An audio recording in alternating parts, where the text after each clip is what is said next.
Okay, let's make a start. Good afternoon, everyone.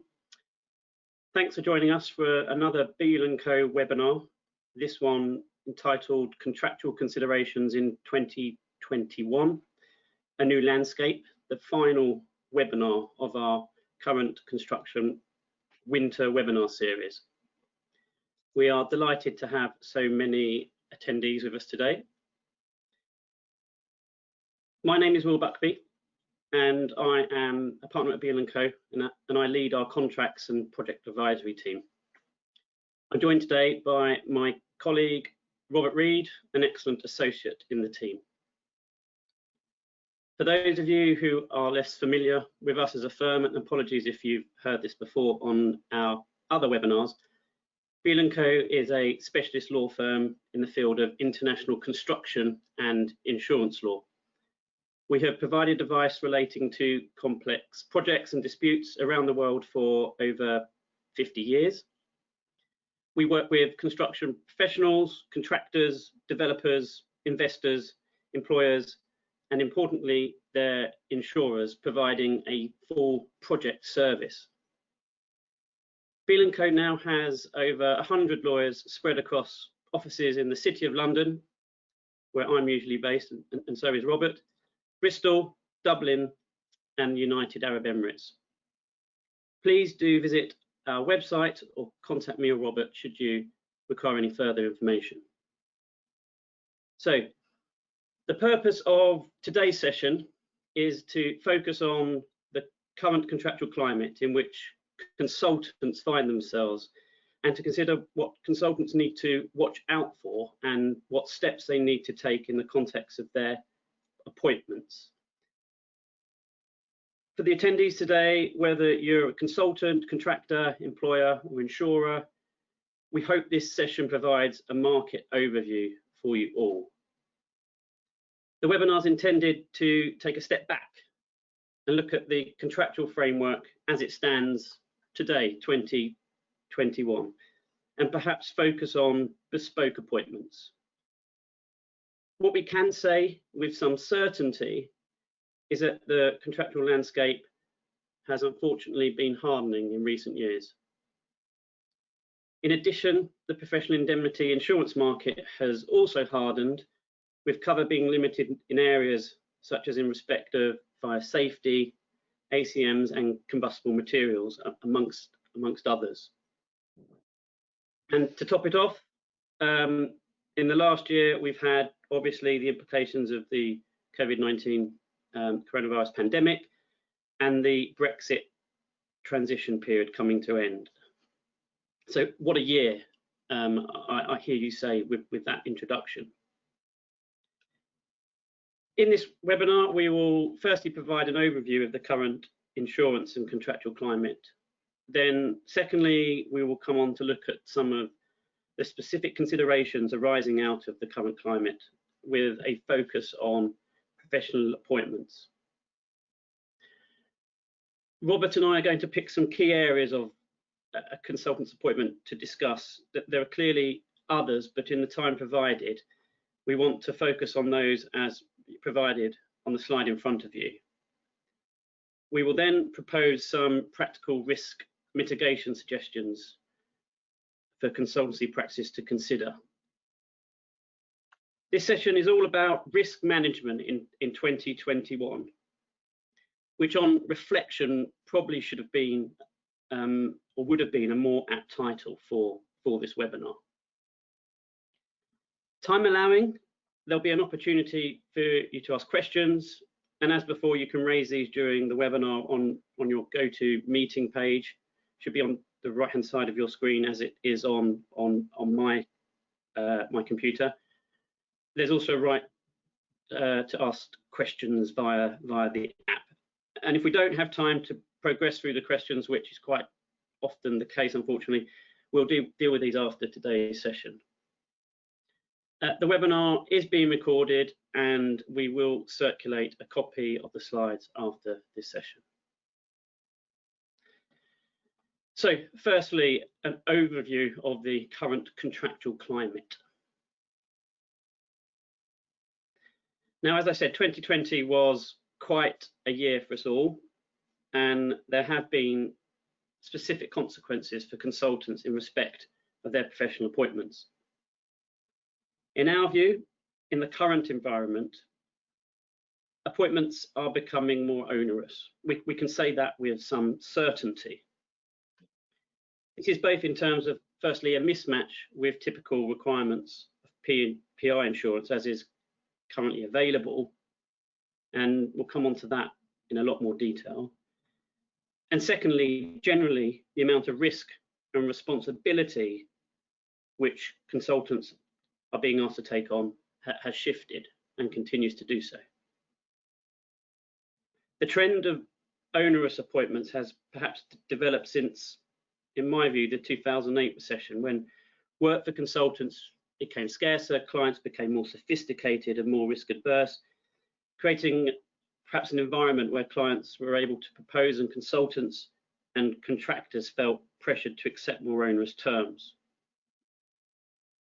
This trend has unfortunately continued, and if anything, has been progressed by the present climate in which we find ourselves. For some, there is increased bidding, more must-wins, and a drive to fill up an order book because of anticipated uncertainty. Although the industry is currently performing well, but with some obvious challenges, we live in very uncertain times, and concerns about future work levels, particularly in certain parts of the sector. And this is something of which might change the bargaining position of clients. I'm now going to hand you over to Robert, who's going to take a more specific look at the key implications of the hardening of the contractual landscape. As noted when considering the agenda, the specifics which Robert is going to focus on are only examples, but in our view, some of the more pertinent ones that consultants should be considering. So over to you, Robert. Thanks, Will. Firstly, and importantly, in relation to the consultant's duty of care, we are increasingly seeing attempts by clients to extend consultants' duty of care beyond that which will be covered by typical professional indemnity insurance. A consequence of the current hard PI insurance market, will come on to this shortly, is that PI insurance is increasingly only available on a negligence-only basis. This means that cover will only be provided to the extent that the consultant has been negligent or failed to exercise reasonable skill and care. And damages recoverable under the policy will be limited to that which the consultant would have been liable for under common law. It's therefore important that consultants focus on their obligations in their appointment. Each strict or absolute obligation should be amended such that the consultant is required to exercise reasonable skill and care to provide the relevant obligation. Now, this is not the only option and can be a bit unwieldy. The preferred option is to include what is referred to as an overriding standard of care clause in appointments to ensure that nothing in the appointment will take the consultant outside the scope of their PI insurance policy. Such a clause makes it clear that no obligation in the appointment should be interpreted as creating a higher standard of care than the standard of care. A simple standard of care statement, which sets out the relevant standard of care, won't be enough to achieve this. This is because, as we've seen from recent cases which have reached the courts, the Hogarth case in particular, where there are different standards within the same contract, for example, a standard of care clause, but also a separate fitness for purpose obligation, which may be hidden in the appendices in the client's brief, for example, it is the higher of these obligations which will continue to apply. Secondly, and again unfortunately, strict and fitness for purpose obligations are increasingly being insisted on by clients, including on major infrastructure projects. For example, in recent negotiations on HS2, the client's external lawyers, who we won't name, openly stated that a fitness for purpose obligation is required, even though, as they acknowledged, it wouldn't be covered by PI insurance. For the reasons we all know, it's in nobody's interest, the client included, for there not to be any cover in the event of a claim. In this instance, the position was perhaps pushed by HS2 because the consultant in question was a large international multidisciplinary consultant who, in the client's eyes, may have had a large excess or is self-insured to a large amount. Nevertheless, the position shouldn't have been maintained. Such obligations should be deleted in the case of fitness for purpose obligations, or in the case of strict obligations, limited by reference to the relevant standard of care. Consultants should also take particular care of hidden fitness for purpose obligations.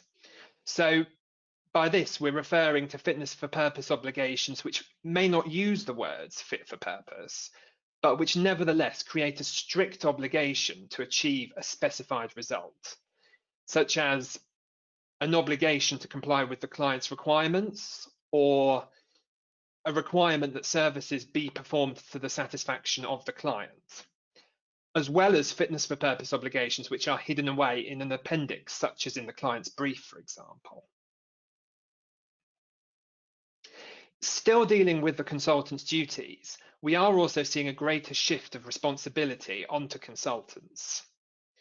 One example, which you'll see as the last bullet point on this slide, is in relation to clauses which prohibit consultants from specifying materials which are generally known within the construction industry to be dangerous to health and safety. Clients, in our view, are consistently looking to broaden the scope of these clauses by including materials which are known to be dangerous to health and safety at the time of use, even where their deleterious nature was not general knowledge within the construction industry at the time of specification. This is unreasonable because a consultant should only be judged against the state of knowledge at the time that they are specifying the material. A deleterious materials clause linked to the time of use will generate an ongoing checking role on the consultant, which in most circumstances will be completely inappropriate and also not included in the consultant's fee. We're also increasingly seeing attempts to make consultants responsible for deleterious materials specified or used by others. Again, this is effectively a backdoor way of imposing upon the consultant a monitoring role, even where this may not be part of the agreed services. We're also seeing other areas where responsibility is increasingly being shifted onto consultants. One example of this is the increasingly complex contractual framework. In our view, clients are more than ever expecting consultants to comply with a multitude of contracts and other documents over which the consultant may have little influence, control, or even knowledge. For example, clients often require consultants to ensure that their designs comply with or allow the works to be constructed in accordance with the client's budget and cost plans. The difficulty here is that such compliance may be outside of the consultant's control. It simply may not be possible for the design to be produced so that it can be constructed in accordance with the budget and the cost plan. A consultant can't guarantee that tenders will come back from contractors at all, let alone within a specific price range. In such circumstances, a consultant can't really be expected to do more than make the client aware of the position and look to propose solutions. Where such obligations are strict rather than being limited by reference to the specified standard of care, they're also likely to fall outside a consultant's typical professional indemnity insurance cover. Consultants should avoid such obligations. These provisions are even more onerous where the brief, cost plan, or relevant third-party agreement can be amended at any time. This would mean that the client could introduce amendments at any time, however onerous, and notwithstanding whether these would increase the consultant's obligations or potential liability. These provisions should always be avoided. Clients are also increasingly expecting consultants to not put them in breach of third-party agreements, such as, for example, agreements for lease, facility agreements, licenses for alterations, and party wall awards, as well as client policies and procedures. These are broad obligations. It's often going to be difficult for consultants to interpret the extent of what they need to do to comply with them. This is because much of such agreements and policies won't be relevant to the consultant, or won't be within the consultant's control, or simply won't be written with the consultant in mind. Obligations to comply with third-party agreements should be avoided as far as possible, but this won't always be possible. So what are the solutions? Well, one possible compromise is for the obligation to be significantly watered down, such that the consultant shall have regard to, or due regard to, the relevant third-party agreement. By agreeing to such a clause, the consultant won't be promising compliance with the relevant third-party agreement. And this is certainly Beale & Co.'s preferred approach. An alternative compromise can be for any appropriate obligations to be stepped down from the third-party agreement into the appointment. By being expressly written into the appointment, this should make it clearer what the consultant needs to do in order to comply. If, as a last resort, the obligation to comply with third-party agreements is to remain, ensure that it's limited by reference to the specified standard of care. Ensure you've got the opportunity to review any third-party agreements, and also take care that this provision won't bring in any fitness for purpose obligations via the back door. Ensure also that any subsequent amendments of third-party agreements are excluded. If this isn't possible, ensure that in the event of amendments, you will have the opportunity to review them, will be able to require a variation if you will have to carry out additional work in order to comply, and will have the right to be able to refuse to comply. Otherwise, you may be under an obligation to comply with elements of the agreement which you weren't aware of at the outset. Professionals must also avoid strict obligations to comply with a building contract, particularly where the building contract is procured on a design and build basis. It's widely known that unless stated otherwise, a design and build construction contract will contain an implied obligation on the contractor to ensure that the design of the works is fit for its intended purpose. So consequently, a strict obligation in a consultant's appointment to comply with an agreement which contains fitness for purpose obligations, or to not cause or contribute to the contractor breaching that obligation, is quite likely itself to be a fitness for purpose provision. Accordingly, we say whenever there is an obligation to comply with a design and build building contract, it's vital that a fitness for purpose exclusion is included. With BIM being used more and more in construction projects, professionals should ensure that obligations in relation to BIM are correctly dealt with in the appointment.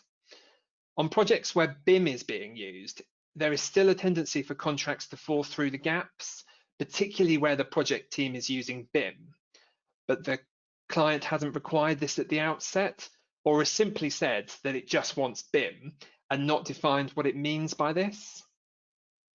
It is, however, important to ensure that contracts are consistent with the approach taken by the project team to ensure that their obligations, potential liability, and entitlement to payment reflect the approach being taken. The most appropriate way to contractually reflect BIM is to provide an enabling clause which incorporates a fully completed CIC BIM protocol as drafted by our colleague Andrew Croft, and which is now on its second edition as of 2018. The CIC BIM protocol also creates a consistent framework for the project team to collaborate, as it should be incorporated into the contracts of all those responsible for the production or use of models. Consultants should look out for contractors and some developers proposing bespoke BIM protocols or strict obligations to comply with the employer's information requirements or the BIM execution plan. This is becoming increasingly common. Any obligations in relation to BIM should utilize the CIC BIM protocol.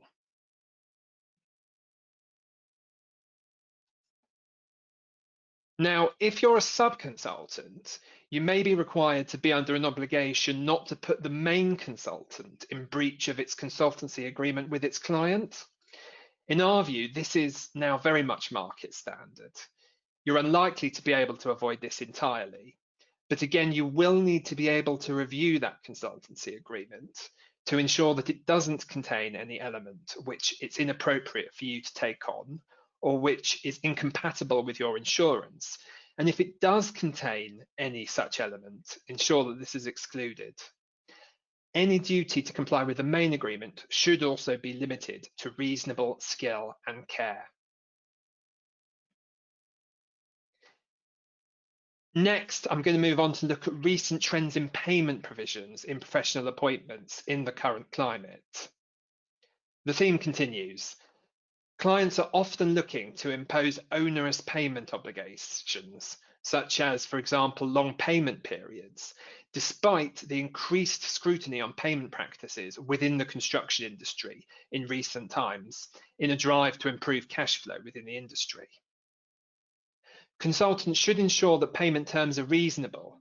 For example, payment periods should be no longer than 28 days and do not include irrelevant requirements, such as requiring that invoices are submitted on a particular day of the month, or, for example, on yellow paper. Such requirements are purely designed to trip the consultant up. Failure to comply with such obligations would provide the employer with an argument that the consultant is in breach of contract and therefore payment is not due, or more likely requests that the invoice is resubmitted in the correct form during the next payment run. These provisions are included for one reason and one reason only: to trip the consultant up. It's also important that payment provisions comply with the requirements of the Construction Act. Remember that any non-compliant elements of the payment provisions will be replaced with the relevant part of the scheme for construction contracts. From the perspective of both parties to the contract, you want to avoid being in a situation where the scheme comes into play, as this is likely to lead to confusion over the applicable payment terms. The payment provisions in the scheme for construction contracts certainly aren't easy to follow. In fact, the likelihood that the scheme will come into play has been exacerbated by the recent case of Rochford Construction and Kilhan Construction, which suggests that where you have a provision which links the final date for payment to delivery of an invoice, this may not be compliant with the Construction Act. This kind of provision is commonly added by clients to ensure they have the documentation they need before they are under an obligation to make payment. It was the standard position in the NEC professional services contract, for example, until a recent amendment was introduced to deal with this case. So avoid all payment provisions which link the final date of payment to the date of delivery of an invoice. Another aspect of payment, particularly relevant to the current climate and worth mentioning because such provisions are increasingly common, is provisions entitling clients to reschedule due dates for payment due to delay to the project, such as, for example, due to Covid19. We're seeing these clauses more and more. It's of course unreasonable for a client to be able to unilaterally reschedule the due dates for payment in this way, and this may create cash flow issues for consultants. I want to also briefly touch upon variations. The variation provisions in a consultant's appointment are more important than ever in light of the current Covid19 and Brexit climate, and in particular, prolongation. The position in bespoke appointments in relation to variations is consistently unacceptable. Many public sector, and in particular local authority appointments, do not contain a variation mechanism. On the face of it, this provides the consultant with no entitlement to additional fees or an extension of time in the event there are any changes to the services and/or there is prolongation or delay. This can't be reasonable. From a legal perspective, this also creates significant ambiguity, which is in neither party's interest. Particularly frustrating is when a project is procured pursuant to the restricted procedure under the Public Contracts Regulations 2015, or the ITT doesn't permit amendments. The consultant is essentially left with the choice of managing this risk or declining to bid, which is unlikely. However, it's perhaps the bespoke appointments with variation provisions which perhaps cause more problems. It's likely that the proposed contract, which is provided in the tender documents or RFP, will provide additional fees for some variations, but won't include an entitlement to additional fees in the event of prolongation or delay. Also, such clauses are often fraught with slips and trips to make life very difficult for the consultant. Examples would include a requirement for the variation to be instructed or the fees agreed before any additional work is carried out. In the first example, prolongation or delay is not always instructed, i.e. because the contractor is in delay. In the second example I gave, most of the time it isn't possible to agree fees beforehand because the client doesn't agree, or it's impossible to say how long the delay will last. Other hurdles include condition precedent clauses. Clearly, these positions in bespoke appointments are unacceptable, and it's important that reasonable and appropriate variation provisions are included in appointment documentation. As many will be aware, back on the 16th of December, my colleagues James Vernon and Andrew Croft gave a webinar called Prolongation and Variations in Consultants' Appointments, where these issues were discussed further. And you can access a recording of this on our website if you weren't able to join. February's edition of Construction Law magazine will also be including an article by Will on the issue of prolongation arising out of consultants' appointments, and we'll circulate this to attendees today. On the subject of variations to the consultant services, we're increasingly seeing clients including provisions in appointments which allow them to omit services without the consultant being entitled to claim loss of profit on the omitted part of the work. Do be wary of this because such provisions are likely to be valid, as suggested by the recent case of Van Ord and Dragados.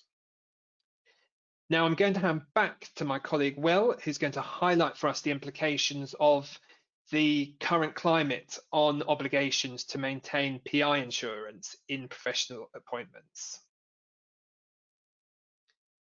Thanks, Robert.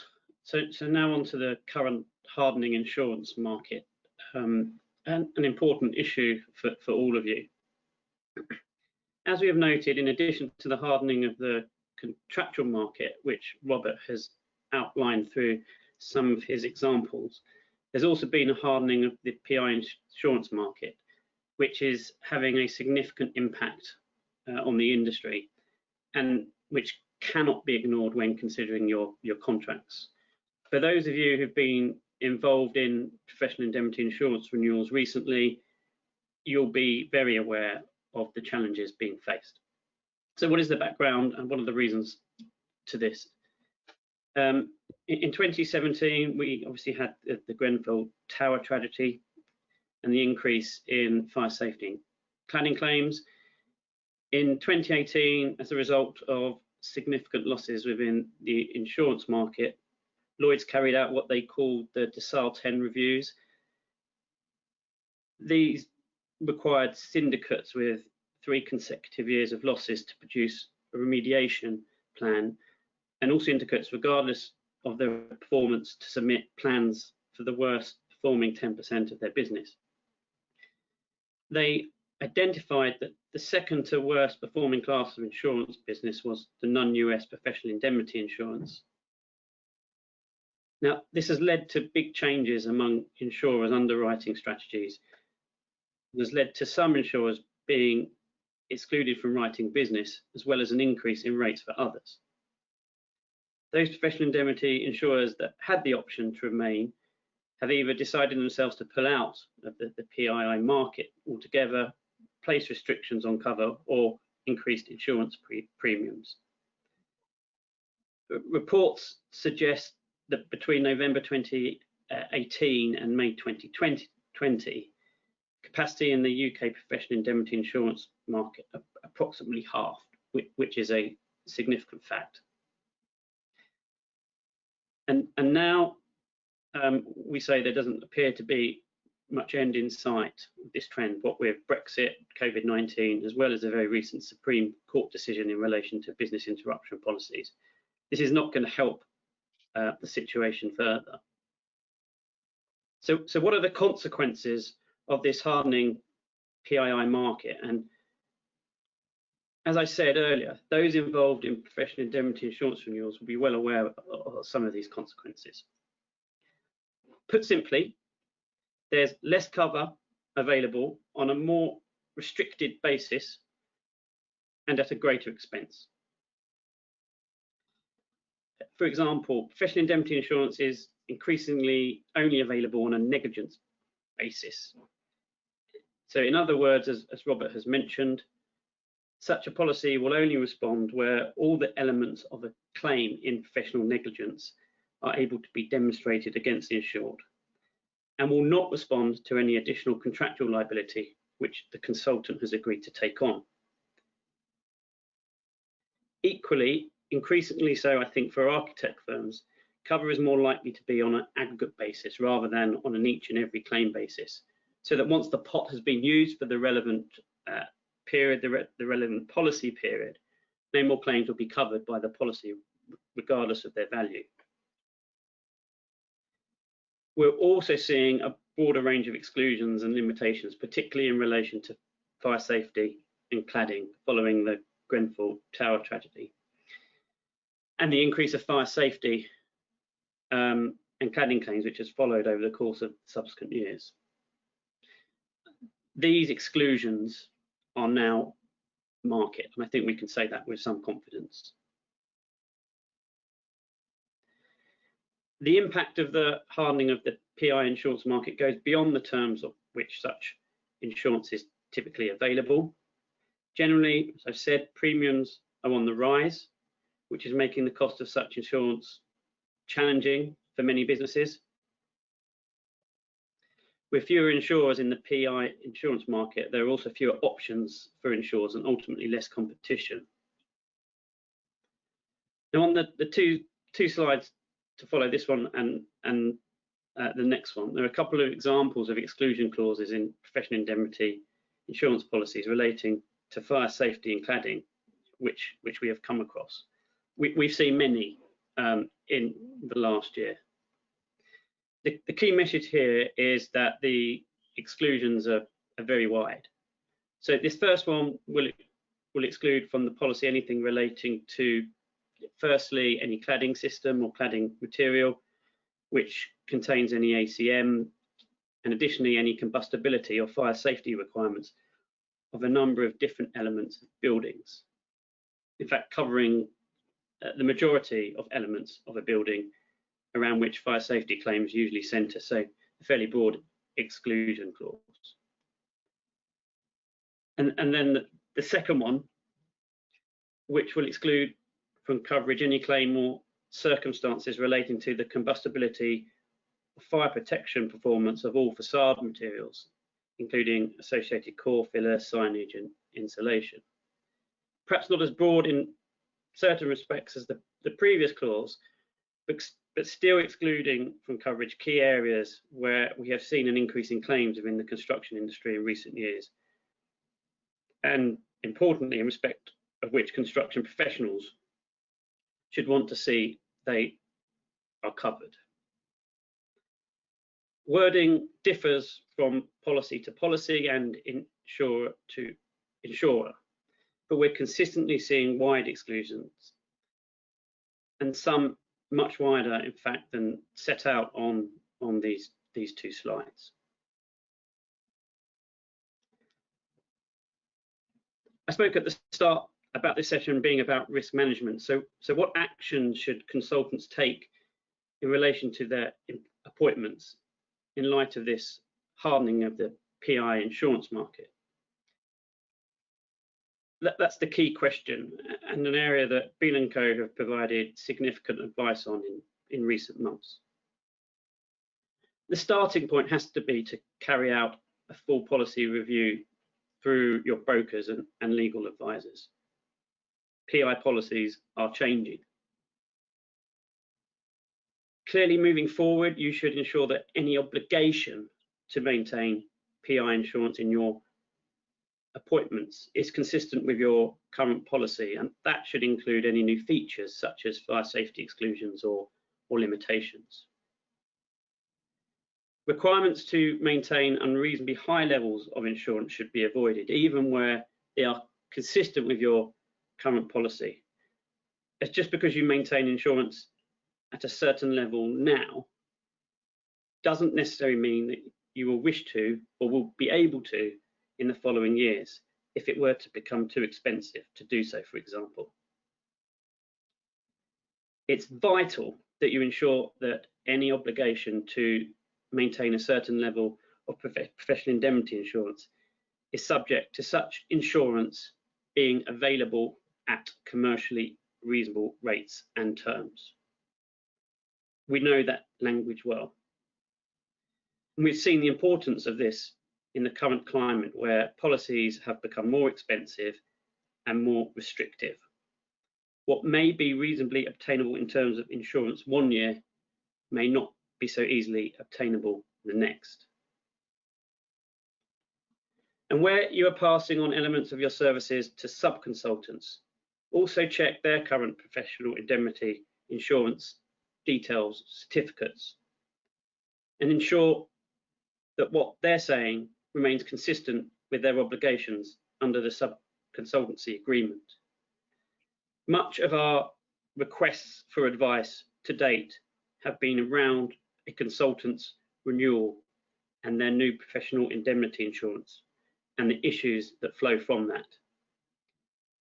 Consultants shouldn't forget to consult with their sub-consultants to see what their insurance position is, because they are in exactly the same position as the main consultant. Now that's the position in relation to insurance obligations moving forward. But what about dealing with liability in new appointments? If the policy review confirms you have a negligence-based policy, and some policies are described as being more than a negligence-based policy, a civil liability policy, when they are in fact only negligence-based, it is vital that appointments include, as Robert has said, an overarching reasonable skill and care clause. As mentioned earlier, one aspect of the hardening of the insurance market, which we have seen, is cover in relation to fire safety, ACMs, and combustible materials being more limited, perhaps excluded, and expensive.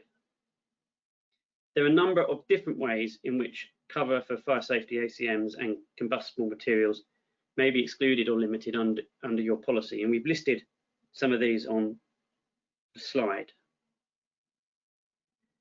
Cover could be excluded entirely or be on an aggregate basis rather than an each and every claim basis, which may have been the position previously.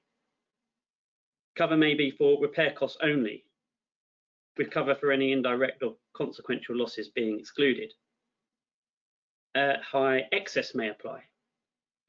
There may be an exclusion where there has been a breach of the building regulations or in relation to specific elements of the building only. If limitations or exclusions of this nature are introduced into your professional indemnity insurance policy, which is highly likely to be the case, a financial cap on liability should mirror the wording in your policy. You may also wish to include what is known as an evaporation clause, which will limit any losses for which you are liable under the appointment to the sums which you are actually able to recover in respect of such claims under your PII policy. Evaporation clauses have a place in the market, but these will need to be very carefully drafted because of concerns that they may not be enforceable in certain circumstances under the Unfair Contract Terms Act, UCTA. So that's appointments moving forward. What about existing appointments? Now, this position is not so straightforward, and given the time constraints, it's not something we will have time to fully comment on in this webinar. Where your insurance cover is no longer consistent with your insuring obligation under your appointment, what should you do? Now, we're saying this should be looked at on a case-by-case basis, and in certain circumstances, legal advice sought. In the event of a reduction in cover to that which the consultant is contractually obliged to maintain, the right thing would be for the consultant to notify the client under all existing appointments of any change in insurance cover. However, there will be risks of telling clients, given the potential remedies available for failure to maintain insurance at the required level, and we advise strongly against automatically proceeding to notify. In fact, with that all said, our conclusion is actually to avoid notifying where you can. The consultant is likely to be in breach of contract by no longer maintaining professional indemnity insurance cover at the required levels. Appointments may also have included an obligation for the consultant to notify the client if the required professional indemnity insurance is no longer maintained, and there may be remedies for the client if the consultant has failed to do so, such as a right for the client to take out its own insurance policy and recover the costs from the consultant, a right for the client to withhold payment, and or a right for the client to terminate. Now, thinking about these, any breach of contract as a result of failure to maintain insurance would be what I would describe as a technical breach of contract, as a client will not have suffered any loss. So a claim for breach, in my opinion, is very low risk indeed. I think the main risks arise out of other circumstances. The circumstances in which these risks may arise will depend on the relationship and the project in question. For example, it's very unlikely that a client would terminate because the insurance cover has changed, unless there are other more significant issues with the project. In other words, termination for a change in insurance may be used as a tool for termination due to other matters. And similarly, the client will only withhold payment if they are if I'm allowed to say, it's a difficult client and are prepared to accept the risk of related issues with the project. Now, there are obviously other considerations, but I think these are the ones that stand out. Our advice in the circumstances where there is an insuring obligation which the consultant can no longer meet will depend on each appointment and project. There's not a one-size-fits-all approach in relation to whether you should notify or not. And we're recommending discussions with your broker and in particular legal advice, or a legal audit is taken out in the circumstances. But more positively, what we can say is that in the event that if the appointment contains drafting to state that the insuring obligation is subject to the insurance being available at commercially reasonable rates and terms, the consultant is unlikely to be in breach of the insurance obligations in those appointments as a result in the change of cover. And there are clearly steps which can be taken in relation to communicating the change in cover to the client. Clearly, if cover has changed and become more restrictive, the main risk of the reduction in cover is that the consultant does not have cover to meet potential claims arising, and that is a real concern. In particular, professional indemnity insurance cover operates on a claims made basis. So if a claim is made, the policy in place at the time of that claim will apply. So if the consultant has previously agreed a limit of liability in appointments, which is now higher than the insurance maintained, there'll be a clear liability gap, which will not be covered by insurance. Also, if the consultant remains liable for fire safety services or, say, services relating to ACMs, but such cover is now excluded, there is a real risk of uninsured liability in the event of a claim. Now, this is clearly a significant risk for consultants and a challenge that many of you are facing. Going back to the aim of this session, risk management, what should you do to mitigate a gap between insurance cover and potential liability? Now, unfortunately, there is no magic wand, as the risk will always remain until liability expires. But what we can say is, where you are still providing services under an appointment, you should ensure that those services are well supervised and that risks are managed as appropriate. For example, additional peer reviews could be carried out, and a number of you are now doing that more regularly. Where possible, you should avoid providing any services and/or advice in relation to where cover is excluded. If you are contractually required to provide services in relation to, say, fire safety, and this is excluded cover under your policy, you should consider requesting that those services are omitted from your scope and carried out by a third party. If this is not possible, you could appoint a sub-consultant in relation to fire safety who has appropriate professional indemnity insurance. Whilst the consultant is still ultimately responsible and potentially liable for those services as the main consultant, appointing a sub-consultant which has cover will mitigate some of the risks arising. But note importantly, what we have said, this insurance is not widely available in the market, so this option may also be a challenge. Another point just to very briefly mention is the newish form EWS1, and sorry to mention this again. Ian Masser and I delivered a webinar on this in December, and the recording's available on our website. I don't intend to say very much about this form, but consultants should avoid entering into form EWS1 because of, amongst other things, unlimited liability.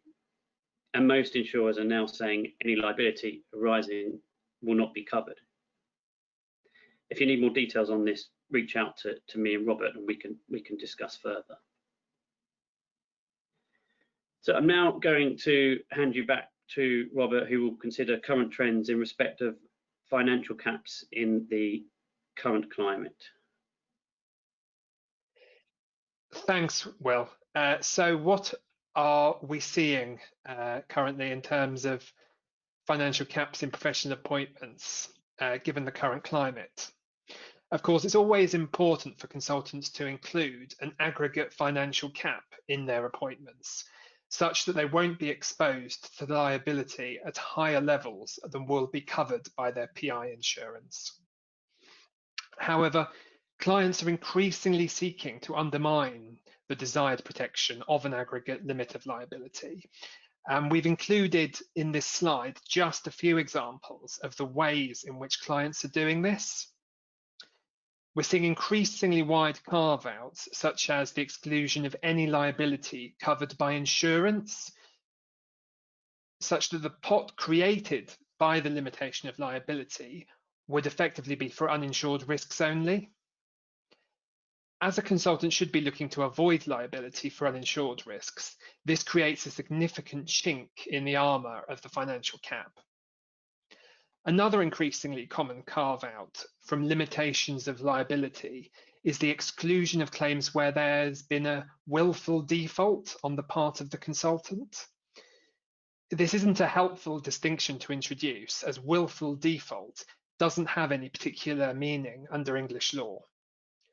Furthermore, given that a purpose of the inclusion of a financial cap is to keep the consultant within the scope of their professional indemnity insurance, the state of intention of the consultant in respect of the negligent act shouldn't be considered to be a relevant factor. Perhaps the most consistent theme is that clients are looking for financial caps to be on an each and every claim basis rather than on an aggregate basis. And we are seeing exclusions from financial caps in appointments of liability under any collateral warranties, such that the cap under the appointment will only relate to liability under that appointment, with separate limited pots or perhaps unlimited pots for liability under collateral warranties. Then we have clients seeking financial caps at unreasonably high levels, which are inappropriate in light of the scope of the consultant's services and the nature of the project, and may be more than the limit of indemnity in their PI insurance policy. Remember, even if you currently hold PI insurance at the requested level for the cap, you may not do so in the future if it becomes unreasonably expensive or is deemed unnecessary, or if it's deemed unnecessary for your business to maintain PI insurance at that level. Finally, there is the scenario where a client refuses to include subcaps in respect of, for example, environmental or fire safety cladding claims, necessary to bring the obligation to maintain professional indemnity insurance in line with the levels maintained under the consultant's policy. Remember that unless your liability is limited to no more than your PI insurance cover, you are taking on the risk that you will have to pay a portion of a claim out of your own pockets. Our advice is to always seek a limit of liability which is consistent with your PI insurance. Beyond financial caps, other types of limitation of liability are difficult to obtain in the current market. It's unlikely that you're going to be able to obtain net contribution clauses at the moment, for example, which is a clear sign of the hardening contractual climate. We've all seen the impact of Covid-19 and Brexit on the construction sector over the last 12 months. They have and will continue to have the potential to delay projects and delay consultants in providing their services. And this remains the case, even though there's now a trade deal in place in respect of Brexit. In the case of Brexit, causes of delay may include increased customs checks and controls at borders moving forward. And in the case of consultants, the end of freedom of movement of workers may have an impact on resourcing their provision of services. In the case of COVID-19, social distancing will need to continue to be maintained on site, including compliance with the CLC site operating procedures, which are now on their 6th version. And availability of resources may also continue to be an issue. Site visits may not be permitted, and other means of checking, monitoring, etc. may be being carried out. So how should a professional appointment take account of COVID-19 and Brexit?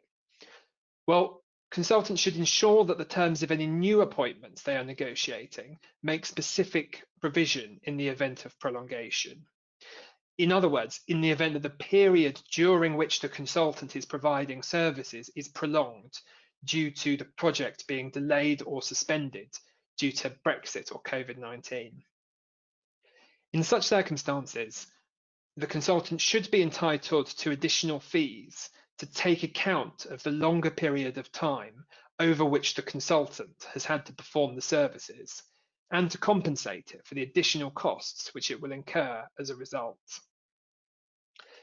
Similarly, where a consultant's under a time-related obligation, such as an obligation to comply with the programme, for example, the consultant should ensure that it will receive an extension of time where the project or the consultant's ability to perform the services is delayed due to Brexit or Covid-19. Any dates with which the consultant needs to comply should be pushed back by an appropriate amount. Furthermore, a consultant should be relieved from performance in the event of force majeure. Often under forms of appointment proposed by employers, there won't be any entitlement to additional fees or an extension of time in these circumstances. And so this is something for which consultants ought to watch out. A consultant may also wish to include a right to terminate its appointment in the event that the project is suspended for a significant period of time. In terms of existing appointments, if they do contain an entitlement to additional fees or extensions of time, you may wish to approach your client to agree relief in these circumstances. We would recommend that any agreement reached in relation to such matters is appropriately formalised. If there is such an entitlement in your existing appointments and you find that you are delayed in such circumstances, make sure that you comply with any requirements in your appointment for notifying your employer accordingly. Without appropriate relief for consultants due to the consequences of Covid-19 and Brexit, consultants could find themselves in a situation where projects quickly become unprofitable for them and whose options may be limited to appealing to their clients' goodwill in offering relief. As mentioned earlier, there is more on this topic in Will's upcoming article in Construction Law magazine entitled Prolongation and Fair Recourse for Consultants. Now, finally, in relation to the specific contractual points which we wanted to cover in this webinar, just to mention that in the current contractual market, what's referred to as Abenitio novation is now very much standard. In other words, this refers to a novation which creates the fiction that the consultant has always been working for the contractor from the outset of the project. This is in contrast to what is referred to as a switch novation, which recognises that the consultant was initially working for the client, whose interests and the advice which it would require will differ from a position where the consultant had been working for the contractor from the start. Even the CIC published an Abenitio form of novation agreement back in 2018.